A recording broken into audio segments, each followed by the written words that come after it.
তুলির কথা মনোযোগ দিয়ে শুনল হিয়ন। মেয়েটার মনে যে এই প্রশ্নটা কবে থেকেই পাইচারি করছে এটা বেশ বুঝতে পেরেছিল। তুলির কথা মাথায় ছিল বলেই সেদিন প্রিহুলার বিয়েটা আটকাতে গিয়েছিল হিয়ন। পরক্ষণে মনে হয়েছে সে বোকার মতোই কাজ করেছে। গ্রামে আরও কত শত মেয়ের বাল্য বিয়ে হচ্ছে, অনেকে দিব্যি সংসার করছে, সবার পরিণাম তো আর তুলির মতো হয় না। তবে ডাক্তার হিসেবে সর্বপ্রথম মাথায় এসেছিল বাল্য বিয়েটা রোধ করে দেওয়াটাই সমীচীন হবে। দীর্ঘশ্বাস ফেলে বলল হিয়ন, পরিস্থিতি এমন একটা বিষয় বুঝলে তুলি, যেটা মেনে নিতে না চাইলেও বাধ্য হয়ে মানতে হবে। কিছু প্রশ্নের উত্তর সময় মতো দেয়া যায় না, সঠিক সময় আসলে কিছু বলারও প্রয়োজন হয় না, আপনি উত্তর মিলে যায়। প্রিহুলা আর আমার মধ্যকার সম্পর্ক সকলেরই জানা। আপাতত আমি সেটাই করছি, যেটাতে এই মেয়েটার ভালো হয়। আমার পরিবারও এটাই চায়। হিয়নের গুছিয়ে বলা কথাটুকু স্বল্প শিক্ষিত তুলি বুঝতে অক্ষম হলো। শেষের কথাটুকু কিছুটা বোধহয় বোধগম্য হয়েছে।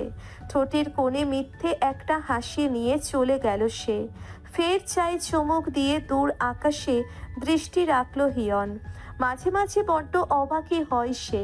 পরিস্থিতি তাকে যেখানেই দাঁড় করাক, বিয়েটা তো সত্য পবিত্র সম্পর্ক, অথচ মূল্যহীন, কিছুদিনের খেলাঘর কেবল। চিন্তিত মুখে চা খাচ্ছেন লিয়াকত সাহেব, পাশেই বসে আছেন লাইলা খাতুন। স্বামীর হাবভাবে কিছু বুঝি আন্দাজ করতে পেরেছেন, এই নিয়ে বেশ কয়েকবার জিজ্ঞেস করেছেন। নীরব ছিলেন লিয়াকত সাহেব। চা শেষ হতেই খাটে গা এলিয়ে দিলেন ভদ্রলোক। শান্ত স্বরে বললেন, ফ্যাক্টরিতে হিসেব নিয়ে একটু ঝামেলা হয়েছে, এই আর কি।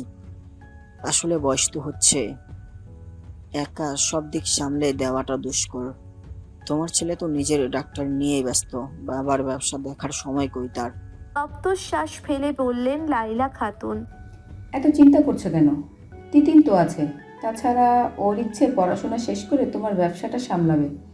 চাকরি করার কোনো রকম ইচ্ছে নেই তার। হ্যাঁ, ভাবছি টিপিনের সঙ্গে এই বিষয়ে কথা বলবো। এবার হোস্টেল থেকে ফিরুক মেয়েটা, সামনাসামনি এই নিয়ে আলোচনা করব। তাই করো। রাতের খাওয়ার জন্যে তুলি ডাকতে আসে হিয়নকে। বিষয়টা বেশ অবাক করে হিয়নকে। সে এসেছে প্রায় 2-3 ঘন্টা অতিবাহিত হয়েছে, এর মধ্যে একবারও প্রিহুলার দেখা পায়নি। মামনি কি তবে নিষেধ করে দিল তাকে? শত ভাবনা মাথায় নিয়ে ডাইনিংয়ে আসে হিয়ন। বেশ উৎসুক ভাব আয়েশি ভঙ্গিতে খাচ্ছেন লিয়াকত সাহেব। পাশেই একে একে বসে আছে সবাই। হিয়ন চেয়ার টেনে বসতেই প্রথমে সমস্ত খাবারের উপর দৃষ্টি পড়ল। তার পছন্দের সব খাবারে সাজানো টেবিল। ভুরু কুঞ্চিত করে কিছু পলক তাকিয়ে থেকে বলল, কি ব্যাপার, আজকে এত আয়োজন কেন? হাস্য উজ্জ্বল মুখে ছেলেকে খাবার টেবিলে বসতে বললেন লাইলা খাতুন। নিজের পছন্দসই খাবার দেখে খিদে দ্বিগুণ হলো হিয়নের। কখন থেকে প্লেটে খাবার নিয়ে চুপচাপ বসে আছে প্রিহুলা। সেদিকে একবার তাকিয়েই নিজের প্লেটে মনোযোগী হলো হিয়ন। প্রথম লোকমা মুখে পুড়তেই স্বাদ ভিন্ন লাগলো। মামনি আর তুলির রান্নার হাত তার চেনা। পরপর কয়েক লোকমা খেয়ে মায়ের দিকে তাকালো হিয়ন। শান্ত স্বরে জিজ্ঞেস করলো, রান্নাটা কে করেছে মামুনি? নিজের মুখে খাবার পুড়ে বললেন লাইলা খাতুন। প্রিহলা রান্না করেছে। এইটুকু মেয়ের রান্নার হাত দেখে আমি তো অবাক। তুলির হাতের রান্না খেতে খেতে জিভে অরুচি চলে এসেছিল। লাইলা খাতুনের কথা শুনে মুখ পানসে করে খাবার গিলছে তুলি। মাথা নিচু করে খাবার খাচ্ছে হিয়ন। মায়ের কথার প্রতি উত্তরে কেবল বলল রান্নাটা ভালো হয়েছে। হিয়ন কথাটা বলতেই স্বস্তির শ্বাস ফেলে। হাসি মুখে খাওয়া শুরু করলো প্রিহুলা। এতক্ষণ যাবৎ এক প্রকার ভয় আতঙ্কে ভেতর সেধিয়েছিল তার। রান্না বন্ধ হলে পাছে যদি রাগে লোকটা আবারও দুকথা শুনিয়ে দেয়। প্রিহুলা রান্না করেছে শুনে কিঞ্চিত খারাপ লাগলো হিয়নের। তার মতে প্রিহুলা অনেক ছোট, রান্নাঘরে যাওয়ার মতো বয়স হয়নি তার। সবাই মিলে এভাবে মেয়েটার রান্নার প্রশংসা করলে সে উৎসাহী হয়ে বারংবার রান্না করতে চাইবে, ফলস্বরূপ পড়াশোনা ডুববে। বহু কষ্টে চেষ্টা করেও খাবার লোকমা করতে ব্যর্থ হলো প্রিহুলা। হাত যে পোড়া তার। পাশ থেকে লাইলা খাতুন বললেন, আমার তো খেয়ালই ছিল না। দাঁড়াও, আমি খাইয়ে দিচ্ছি তোমাকে। মায়ের কথাটুকু শুনে দ্রুত দৃষ্টি তুলে প্রিহুলার দিকে তাকালো হিয়ন। ততক্ষণে হাত নিচে নামিয়ে নিয়েছে প্রিহুলা। মায়ের দিকে তাকিয়ে শান্ত স্বরে শুধালো হিয়ন। কি হয়েছে মামুনি? লাইলা খাতুন প্লেটে থেকে খানিকটা খিচুড়ি আর গরুর গোস্ত নিয়ে প্রিহুলার মুখে তুলে দিয়ে বললেন, আর বলিস না, বেখেয়ালি হয়ে মেয়েটা হাত পুড়িয়ে ফেলেছে। হাতটা দেখেছিস তো একটু বাবা? মলম আছে কিনা জানিও না আমি। কথাটুকু শুনে কেবল কঠোর দৃষ্টি ফেলে তাকিয়ে রইল হিয়ন। বাকি খাবারটুকু খাওয়ার ইচ্ছে হলো না তার। মা আর তুলির প্রতি খানিকটা রাগই হলো মনে মনে। মেয়েটা তো ছোট, অবুঝ, তারা তো বোঝে, তাহলে কি করে মেয়েটাকে পাঠালো রান্নাঘরে? লিয়াকত সাহেব আফসোসের সহিত প্রিহুলার হাত দেখছেন। চেয়ার ছেড়ে উঠে দাঁড়ায় হিয়ন। মায়ের উদ্দেশ্যে কাট কাট গলায় বলে, রান্না ভালো হয়েছে বলে এই মেয়েকে আশকারা দিও না। খাবার আমার কাছে খাওয়ার অযোগ্যই মনে হলো। বাকিটা আর খেতে পারছি না, আমি রুমে যাচ্ছি। প্রিয়লাকে পাঠিয়ে দিও। হিয়নের কথা শুনে প্রিহুলার চোখ বেয়ে দুফোঁটা জল গড়িয়ে পড়ল। তার রান্নাকে পচা বলল, আবার নাকি সেটা খাওয়ার অযোগ্য? লাইলা খাতুন ছেলের যাওয়ার পানে তাকিয়ে আছেন। সবাই খুব তৃপ্তি নিয়ে খেলো, সে নিজেও তো খেলো। তাহলে হিয়ন কেন তুচ্ছ তাচ্ছিল্য করে গেল? প্রিহুলা যেন দ্বিতীয়বার রান্নাঘরে না যায়, তার জন্যেই কি ছেলের এসব বলা? প্রিহুলাকে খাইয়ে দ্রুত হিয়নের রুমে যেতে বলেন লাইলা খাতুন। বাধ্য মেয়ের মতো চলে যায় প্রিহুলা। বিছানায় একটা বাক্স নিয়ে বসে আছে হিয়ন। প্রিহুলার উপস্থিতি পেতেই রাগ মাথাচাড়া দিল কেমন। দূর থেকেই পোড়া স্থানটা চোখে ধরা দিয়েছে। চোখে ভালো করে চশমা এঁটে নিয়ে তাকিয়ে রইল নির্নিমেষ। ধীর পায়ে এগিয়ে আসলো প্রিহুলা। ভেতরে ভেতরে হিয়নের প্রতি এক রাশ অভিমানের প্রাচীর তুলে রেখেছে সে। আলতো হাতে প্রিহুলার পেলব হাতখানা নিচের হাতে তুলে নিল হিয়ন। অনেকটাই পুড়ে গেছে, বাসায় তো মলম ছিল। এতক্ষণ যাবৎ কি এভাবেই ছিল মেয়েটা? পোড়া জায়গাটায় নিজের বৃদ্ধাঙ্গুলি দিয়ে হালকা ছুঁয়ে দিতেই আর্তনাদ করে উঠল প্রিহুলা। দ্রুত মুখ তুলে তাকালো হিয়ন। চোখ মুখ খিচে আছে মেয়েটা, চোখের পাপড়িগুলো ভেজা, ওষ্ঠ কাঁপছে ভীষণ। মুহূর্তেই প্রচণ্ড রাগ ওঠে হিয়নের। শখ করে রান্না করতে যাওয়ার পরিণাম বুঝুক এখন। গম্ভীর রাগত্ব স্বরে বলল, তোমার বোধহয় সংসার করার খুব ইচ্ছে, তাই না? পাকা গিন্নি হয়ে আটসাট বেঁধে রান্নায় নেমে গেছো দেখছি। দুদিন পর দেখা যাবে বাচ্চা কাচ্চার আবদার করে বসবে, গুছিয়ে আঁচলে সংসারের চাবি বাঁধবে। এভাবেই তো সংসার করে, তাই না? আচ্ছা, বয়স কত জানি তোমার? হিয়নের বলা প্রতিটি কথায় ভয়ানক রকম কেঁপে কেঁপে উঠছিল প্রিহুলা। চোখ মেলে তাকাবার দুঃসাহস করেনি। নিজের উপর প্রচুর রাগ চেপে ধরেছে প্রিহুলার। কেন যে সে রান্না করতে গেল, তাও আবার রোজ পরবশ লোকটার প্রিয় সব খাবার। প্রিহুলার রান্নার প্রশংসা কম বেশি সবাই তো করে, তার স্বামীর যে কেন ভালো লাগলো না? ফের ধমকের সুরে বলল হিয়ন। কথার জবাব দিচ্ছ না কেন? চোখ বুঝে থাকলেই পার পেয়ে যাবে ভেবেছো? চোখের জলটুকু আর বাত মানল না। ফুপিয়ে কেঁদে উঠল প্রিহুলা। পিটপিট করে ভেজা নয়নে তাকালো সম্মুখে। ভয়ে সর্বাঙ্গ মৃদু কাঁপছে তার। গলার বাকশক্তিটুকু যেন হারিয়ে গেছে। এরকম হাত সে অহরহ পড়েছে। মা তখন বকুনি দিয়ে ঠিকই বলতো, স্বামীর সংসার ঠিকঠাক পারবে না প্রিহুলা। ততক্ষণে প্রিহুলার হাতে মলম লাগাতে ব্যস্ত হয় হিয়ন। পোড়া ক্ষত জায়গাটা দেখে ভীষণ খারাপ লাগে তার। বাম হাতে চোখ মুছে নিয়ে কম্পিত স্বরে বলল প্রিহুলা, আবার যখন রান্না করব এমন ভুল আর হইব না। আরো মন দিয়ে রান্না করব, তখন দেখবেন আপনি খাইতে পারবেন। আজকের রান্নাটা কেন যে মজা হইল না। প্রিহুলার বোকা বোকা কথা শুনে ব্যস্ত হাত থামিয়ে দিল হিয়ন। মেয়েটার রান্নার স্বাদ নিয়ে তো কোনো রকম অভিযোগ করেনি সে। শুধু মেয়েটা রান্নাঘরে যাওয়াতেই না খেয়ে প্রতিবাদ জানিয়েছে হিয়ন। বোকা মেয়েটা কি এইটুকুও বোঝেনি? নিষ্পলক প্রিহুলার দিকে তাকিয়ে আছে হিয়ন। কেঁদে কেটে চেহারার বেহাল দশা করে নিয়েছে মেয়েটা, যেন গুটি কয়েক মৌমাছি সর্বমুখে কামড় দিয়েছে তার। তপ্ত শ্বাস ফেলে খানিকটা নরম হয় হিয়ন। মেয়েটার উদ্ভট কথার কোনো উত্তর নেই তার কাছে। মেয়েটার উদ্ভট কথার কোনো উত্তর নেই তার কাছে।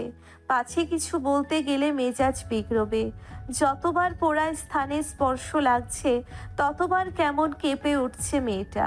হিয়নের ভয়ে কিছু বলছে না, চুপচাপ সহ্য করছে, মৃদু ফুপিয়ে কেঁদেই যাচ্ছে। হিয়ন চুপচাপ উঠে গিয়ে ড্রয়ার থেকে মোমবাতি বের করলো। অনেক খোঁচাখুচি করে দিয়াশলাই বের করে জ্বালিয়ে দিল মোমবাতিটা। পরক্ষণে দীপশিখার উপর নিজের হাতের তালু রেখে দাঁড়িয়ে রইল নিশ্চুপ। নির্নিমেষ দৃষ্টি রাখল প্রিহুলাতে। হিয়নের এরূপ কাণ্ড দেখে মুহূর্তেই আঁতকে উঠল প্রিহুলা। দৌড়ে উঠে গিয়ে ফু দিয়ে নিভিয়ে দিল মোমবাতিটা। কাপা কাপা স্বরে বলল, কি করতেছেন? হাত তো পুইরা যাইব আপনার। কাঠিন্য চোখে মুখে প্রিহুলার দিকে তাকিয়ে আছে হিয়ন। মেয়েটার কতটুকু বোধগম্য হয়েছে কে জানে। পরক্ষণে গাম্ভীর্য স্বরে বলল, এই যে একটু আগে যে কাজটা করলাম আমি, এটা হচ্ছে জেনে বুঝে নিজের ক্ষতি করা। তোমার রান্না করতে যাওয়াটাও নিজের ক্ষতি করারই শামিল। এ বাড়িতে তোমার কাজ শুধু পড়াশোনা করা, কথাটা ভালোভাবে মাথায় গেঁথে নাও। ভয়ে আড়ষ্ট হয়ে দাঁড়িয়ে হিয়নের কথাগুলো শুনছিল প্রিহুলা। যেটুকু বুঝতে পেরেছে, হিয়ন তাকে পড়াশোনার জন্য কড়াকড়ি আদেশ করেছে। এর বেশি কিছু ছোট্ট মস্তিষ্কে ঠাউর হলো না। মাথা নিচু করে বলল, আপনি কি রোগীদেরও এইভাবে বকেন? আচমকা প্রিহুলার এরূপ উদ্ভট কথা শুনে হতভম্ব হয়ে তাকিয়ে থাকে হিয়ন। এর উত্তর বরাবরের মতো তার কাছে নেই। প্রতি উত্তরে ভয়ানক রেগে তাকায় প্রিহুলার পানে। মুহূর্তেই ভয়ে হিয়নকে চাপটে ধরে প্রিহুলা। চোখ মুখ খিচে নিয়ে বলে, জামাই, আপনি এমন কইরা তাকাইবেন না, আমার ভয় করে। আমারে শুধু বকেন, একটু ভালোবাসেন না। ভয় পাইলে রাইতে ঘুম হয় না আমার। পাথরের মতো শক্ত হয়ে দাঁড়িয়ে আছে হিয়ন। এরকম হুটহাট পাগলাটে স্বভাবের মেয়ে বোধ হয় ইহু জনমে আর একটাও দেখেনি সে। শান্ত স্বরে কেবল বলে, ছেড়ে দাঁড়াও আমাকে। হিয়নের বক্ষস্থল বরাবর ঠেকেছে প্রিহুলার শিয়র। প্রতিটা হৃদস্পন্দন তরঙ্গের মতো বাজছে কর্ণকুহরে। দুদিকে মাথা দুলিয়ে না বোধক বোঝালো প্রিহুলা, যার অর্থ সে হিয়নকে ছাড়বে না। ভ্রু কুঞ্চিত হয়ে আসে হিয়নের। তৎক্ষণাৎ প্রশ্ন ছড়ে সে, কেন ছাড়বে না? কিয়ৎক্ষণ চুপ রইল প্রিহুলা। মেয়েটার হাবভাবে কিছুই বোধগম্য হলো না নিয়নের। মিনমিনে স্বরে বলল প্রিহুলা, আপনারে জড়াই ধরতে ভাল লাগে। প্রিহুলার কথা শুনে আশ্চর্য হয়ে তাকালো হিয়ন। খেয়াল হতেই দেখে প্রিহুলার হাতের মলমটুকু সম্পূর্ণ তার শার্টে লেপ্টে আছে। বিস্ময়ে মুখ হা হয়ে গেল মুহূর্তেই। কালো শার্টে সাদা রঙের মলম স্পষ্ট হয়ে লেগে আছে। দ্রুত প্রিহুলাকে ছাড়িয়ে দাঁড়ালো হিয়ন। শার্টের দিকে তাকিয়ে রাকত্ব স্বরে বলল, কি করলে এটা? সেদিকে দৃষ্টি পড়তেই কলিজা ধক করে উঠল প্রিহুলার। মুখ জুড়ে আবারও ভয় আতঙ্কের ছাপ। তার দ্বারা কি ভালো কিছু কখনোই হবে না? এই জন্যেই মা তাকে উঠতে বসতে বকতো। স্বামীর বকাটাও তো কোনো অন্যায় নয়। ততক্ষণে টেবিলের উপর থেকে টিস্যু নিয়ে মোছায় ব্যস্ত হিয়ন। হাত দুটো কানের কাছে নিয়ে বলে প্রিহুলা, এমন ভুল আর হইব না। কোনো রকম প্রতিক্রিয়া জানালো না হিয়ন। রাগ দেখাতে দেখাতেও যেন হাঁপিয়ে উঠেছে সে। শান্ত স্বরে কেবল বলল, গিয়ে পড়তে বসো। ঠাই দাঁড়িয়ে রইল প্রিহুলা। হাত দেখে নিয়ে ঠোঁট উল্টে বলল, জামাই, মলম তো সব উইঠা গেছে। খাটের উপর মলম আছে, নিয়ে যাও ওটা। চুপচাপ খাট থেকে মলম নিয়ে নিজের হাতে খানিকটা লাগিয়ে নিল প্রিহুলা। নিজের শার্ট থেকে মলম তুলবার বৃথা প্রচেষ্টা চালিয়ে যাচ্ছে হিয়ন। মনে হচ্ছে না ধোয়া অবধি এই দাগ বিলীন হবে না। লাইলা খাতুন আসলেন হাতে খাবার সমেত। তখন যে ছেলে পেট ভরে খায়নি বেশ বুঝতে পেরেছেন তিনি। প্রিহুলার হাতে মলমের টিউব দেখে বললেন, মলম লাগিয়েছো? দেখি হাতের অবস্থা। শাশুড়ির কথা শুনে তরাত করে সেদিকে তাকালো প্রিহুলা। দৌড়ে এগিয়ে গিয়ে হাত উঁচিয়ে পড়ল। এই দেখো শাশুড়ি, হাতে মলম লাগানো হয়ে গেছে। খানিকটা দেখে নিয়ে খাটের পাশে ছোট্ট টেবিলে খাবার রাখলেন লাইলা খাতুন। সেদিকে দৃষ্টি পড়েছে হিয়নের। বার কয়েক চোখের পলক ফেলে এগিয়ে আসলো প্রিহুলা। খাবারের প্লেট দেখে বলল, কার জন্য খাবার নিয়ে আসছো শাশুড়ি? তোমার ছেলের কাছে তো মজাই লাগে নাই খাবার নষ্ট কইরা তখন কেমন রাগ দেখাইয়া আসলো, দেখো নাই? প্রিহুলার কথায় মিটিমিটি হাসছেন লাইলা খাতুন। হাত ভাঁজ করে দাঁড়িয়ে প্রিহুলার কথা শুনছিল হিয়ন। মায়ের উপস্থিতিতে যেন সাহস বেড়ে দ্বিগুণ হয়েছে পুচকে মেয়ের। এতক্ষণ তো ভয়ে কথাটুকু পর্যন্ত বলতে পারছিল না, আর এখন সুযোগে ফটাফট কত কথা শুনিয়ে দিল হিয়নকে। প্রিহুলা এগিয়ে গিয়ে খাবার প্লেট কোনো রকমে হাতে নিয়ে বলল, আমি রাইখা আসতাছি, দাঁড়াও। ধমকের স্বরে প্রিহুলাকে থামিয়ে দিল হিয়ন। মুহূর্তেই কেমন চুপসে গেল মেয়েটা। গাম্ভীর্য স্বরটুকু নিয়ে বলল হিয়ন। রাখো ওটা, আমি খাবো। তৎক্ষণাৎ প্লেট পূর্বের স্থানে রেখে দিল প্রিহুলা। খানিকটা অবাক হয়ে তাকালেন লাইলা খাতুন। ভেবেছেন ছেলে বুঝি খাবার দেখে রাগ হবে, হয়তো ফিরিয়েও দেবে। এখন দেখছে সে নিচু থেকেই খাবার খাওয়ার কথা বলছে। প্রিহুলার দিকে এগিয়ে গেলেন লাইলা খাতুন, হাত ধরে বললেন, এখন দেখবে আর জ্বালাপোড়া করবে না, দ্রুত শুকিয়ে যাবে। জ্বালা পোড়া তো নাই, হাত ঠান্ডা ঠান্ডা লাগতেছে। প্রিহুলাকে ছোট্ট একটা হাসি ফিরিয়ে দিলেন লাইলা খাতুন।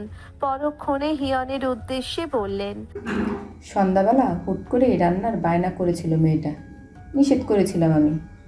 তুলিও কাছ থেকে ছুতু খুঁজতে প্রিহুলাকে সঙ্গে নিয়ে গেছে।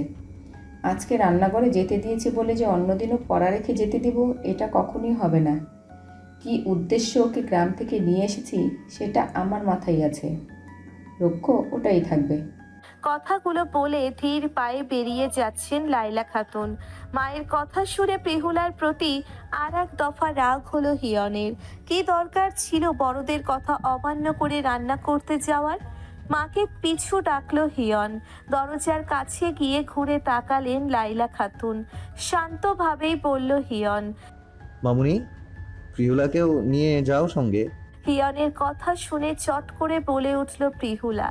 না, আমি আদর না নিয়ে যাব না। মায়ের সামনে আচমকা এরূপ কথা শুনে বেশ অপ্রতিভ হলো হিয়ন। লজ্জায় মুখখানা থমথমে হয়ে উঠল তার। জ্ঞান শূন্য মেয়ে বরাবরের মতো পরিস্থিতি বিগড়ে দিল। এই মুহূর্তে মায়ের সামনে কি জবাব দেবে হিয়ন? শক্ত চোখে মুখে ছেলের দিকে এক পলক তাকালেন লাইলা খাতুন। এক মুহূর্তের জন্যে দাঁড়ালেন না ভদ্র মহিলা, বেরিয়ে গেলেন। মা চলে যেতেই দ্রুত প্রিহুলার সম্মুখে আসে হিয়ন। চোখে মুখে রাগে ভয়ানক কুঁচকে আসে তার। রাগত্ব চোখেই যেন প্রিহুলাকে ভস্ম করে দেবে এখন। নিজের শক্তপোক্ত পুরুষালী হাত দুটো দিয়ে চেপে ধরল প্রিহুলার বাহু। ঘন ঘন বার কয়েক শ্বাস ফেলল। তার উত্তপ্ত প্রগাঢ় শ্বাস প্রশ্বাস প্রলয়ঙ্কারী ঝড়ের মতো আছড়ে পড়ল প্রিহুলার চোখে মুখে। ভয় যেন মুহূর্তেই জমে গেল ছোট্ট কিশোরী। তার অন্যায় কোথায় খুঁজে পেল না। হিয়নের হিংস্র চোখের পানে তাকাতেই গলা শুকিয়ে কাঠ হয়ে গেল। প্রচণ্ড রাগে প্রিহুলাকে শ্রাগ করে বলল হিয়ন। কি বললে মামুনির সামনে এটা? কখন আদর দিয়েছিলাম তোমাকে? এতটাই অবুঝ তুমি? তাই বলে এতটা? কোথায় কোন পরিস্থিতিতে কি বলতে হয় সেটুকুও বোঝো না? মাথায় রীতিমতো রক্ত চেপে যাচ্ছে আমার। এই মুহূর্তে তোমাকে ঠিক কি করা উচিত বলো? প্রিহুলার চোখের কোল বেয়ে নেমেছে নোনা স্রোত। অতিরিক্ত ভয়ে কান্না আটকে দিতে গিয়ে হেঁচকে উঠে গেছে। নাক টেনে কম্পিত স্বরে বলল, কি অন্যায় হয়েছে আমার? কালকে কতগুলো চকলেট দিয়েছেন, তাই আজকেও চাইছি আমি। প্রিহুলার কথা শুনে মুহূর্তেই ছেড়ে দাঁড়ালো হিয়ন। কিশোরীর উপর করা রাগটুকু এখন নিজের উপর ভর করেছে। দুহাত চুলের মাঝে চালিয়ে নিয়ে লম্বা দীর্ঘশ্বাস ফেলল সে। ঈষৎ শীতেও তার মাথায় চিকচিক করে উকি দিচ্ছে ঘামের কণা। পাশে থাকা টেবিল থেকে পানি নিয়ে খাটে বসল হিয়ন। ঢকঢক করে খেয়ে নিশ্চুপ মেঝেতে দৃষ্টি রাখল। এই মেয়ের সঙ্গে কথা বলাও উচিত নয়, আর বললেও সেটা 1000 বার ভেবে নিয়ে বলতে হবে। কালকে বেকায়দায় পড়ে চকলেটকে আদর বলে দিয়েছিল। এর পরিণাম পরবর্তীতে কি হতে পারে সেটা ভাবেনি। কপালের এক পাশে হাত রেখে থমথমে গলায় বলল হিয়ন। কালকে তোমাকে চকোলেট দিয়েছি আমি, মামুনির সামনে এটা বলা যেত নয় কি? আদর কেন বললে ইডিয়েট? চোখ মুছে নিয়ে বলল প্রিহুলা। আপনিই তো বলছেন এটা আদর। গম্ভীর স্বরে বলল হিয়ন। এটা চকোলেট, আদর নয়, কথাটা যেন মনে থাকে। ঠোঁট উল্টে নিয়ে বলল প্রিহুলা। তাহলে আদর কোনটা? প্রিহুলার কথার কোনো রকম উত্তর দেয় না হিয়ন। এর ভয়াবহতা তাহলে বিশাল আকার ধারণ করবে। এই মাঝরাত্রিরেও মেয়েটিকে বাসা থেকে বের করে দিতে দুবার ভাববে না সে। উঠে ড্রয়ার খুলে এক বাক্স চকলেট বের করলো হিয়ন। মুহূর্তেই প্রিহুলার ওষ্ঠকোণে খেলে গেল তীব্র হাসি। সেদিকে কোনো রকম ভ্রুক্ষেপ নেই হিয়নের। কক্ষ থেকে চুপচাপ বেরিয়ে গেল সে। ভ্রু কুঁচকে হিয়নের পেছন পেছন ছুটল প্রিহুলা।